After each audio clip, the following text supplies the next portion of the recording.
ሰላም እንዴት ከረማችሁ? እኔ ጠበቃ ምህረት ነኝ። አጭርና ወቅታዊ መረጃ ልሰጣችሁ ብቅ ብያለሁ። ያለንበት ወቅት እንግዲህ ክረምት ነው። በክረምት ደግሞ ፍርድ ቤቶች ይዘጋሉ ይባላል ያው በተለምዶ።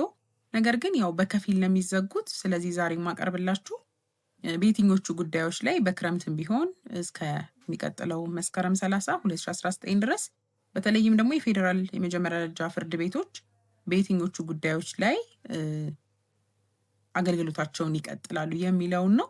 ስለዚህ ቪዲዮውን ቆም እያደረጋችሁ መመልከት ትችላላችሁ። በእነዚህ ጉዳዮች ላይ አሁንም ቢሆን አገልግሎት እየሰጡ ይገኛሉ።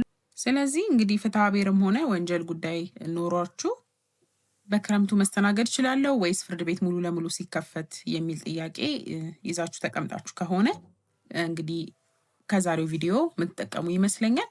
ለበለጠ ማብራሪያ ደግሞ የህግ ባለሙያ ብታማክሩ ስል እመክራችኋለሁ። መልካም ጊዜ